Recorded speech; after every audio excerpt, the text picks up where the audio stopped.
Welcome to Know It All, a place to connect with researchers to answer all questions on health, science, technology, business, culture, and more. This episode on what is Bauhaus School architecture was created for you by Blair. In this topic, Know It All will answer: what is Bauhaus School architecture? What are famous examples of Bauhaus School architecture? What piece of furniture best illustrates the Bauhaus School?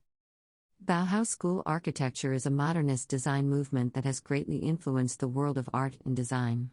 Founded in 1919, this German school was an influential force for over 2 decades before it closed its doors in 1933 due to political pressure from the Nazi regime. Led by the renowned architect Walter Gropius, it defied traditional conventions of form and function, embracing modern materials such as steel, glass, concrete, wood frame construction technology to create simple yet innovative designs that have had an immense impact on architecture around the world.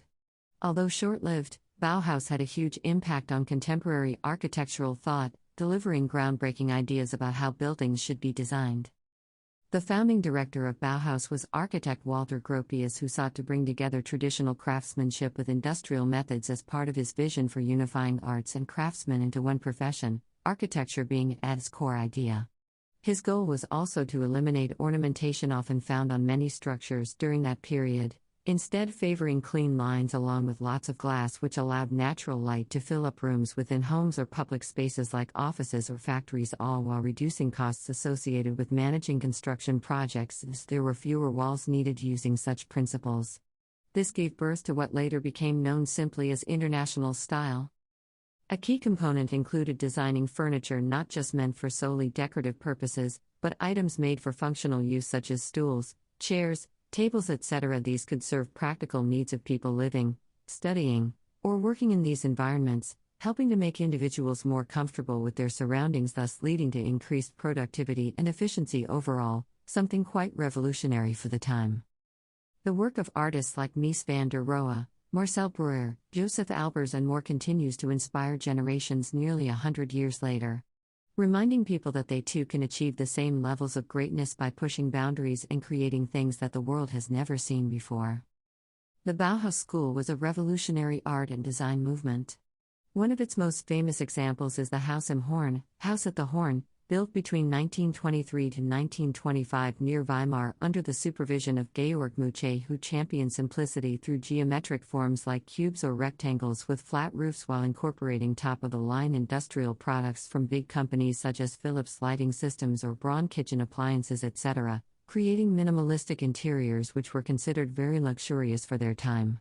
This 2-floor building stands out amongst other German constructions due to its streamlined exterior walls made up entirely out of different colored glazed bricks, giving it a unique, abstract look, similar to works done by De Stijl artists when they used colored shapes inside their paintings/murals instead of creating regular perspective scenes typical for the period. Another remarkable example is Dessau's iconic Bauhaus building, completed in 1929. Its main focus was functionality rather than decorative frills. All spaces created within this complex could be adapted according to the particular task required of them, so there weren't any useless corners wasting space. Another highlight here consisted of horizontal windows positioned right beneath the roof line, allowing natural light to penetrate the entire structure, thus decreasing electricity costs during day hours, and making the concept even more practical since energy bills started to increase sharply after World War I. Perhaps the best way to understand the ideals behind the Bauhaus School's teachings would be in examining Horkheimer House, situated just beyond the boundaries of Frankfurt and main city limits. Originally constructed in 1936, though later remodeled several times in order to accommodate the changing needs of family living. The property today showcases not only an efficient layout where rooms fulfill multiple functions depending on context use, but it's also aesthetically pleasing in appearance too, because the full stone facade gives the place a serious sense of grandeur without compromising the functional aspects aforementioned.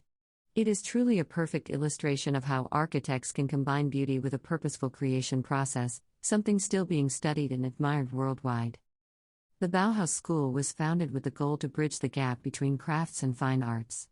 It is renowned for its influential approach that blended ideas from both modernist artists and classical craftsmanship, creating an iconic style marked by economy, functionality, minimalism, simplicity, and abstraction. This unique combination can be seen in many pieces of furniture created during this time, which continue to inspire designers today, none more so than one particular piece, the Vasily chair designed by Marcel Breuer in 1925-26. Designed as a response to traditional club chairs found around Europe at that time, typically upholstered armchairs accumulated over generations within aristocratic households, Breuer instead chose tubular steel framing welded into geometric shapes such as triangles or rectangles. Upholstery on these chairs were made out of leather straps woven through small holes drilled along each frame, resulting in not only lightweight furniture, but also pieces that were resilient enough for everyday use. Craftsmen used simple tools like hammers, drills, saws, etc. to construct it, meaning anyone could make their own version modestly inexpensively compared with other designer pieces available then. An important factor behind why these designs remain relevant today lies precisely upon those elements mentioned before: usability without compromising aesthetic value, making them timeless classics still celebrated after nearly 100 years since they first hit production lines all across Germany, and later worldwide. In fact, there have been various reinterpretations and revivals released consistently ever since, demonstrating how highly regarded they are amongst professionals. This chair exemplifies what makes Bauhaus' approach stand above any other movement or trend. Pushing boundaries while maintaining elegance has always remained an indispensable factor when defining principal aesthetics. Thank you for listening. For more answers to questions on health, science, technology, business, culture, and more, don't forget to subscribe to Know It All.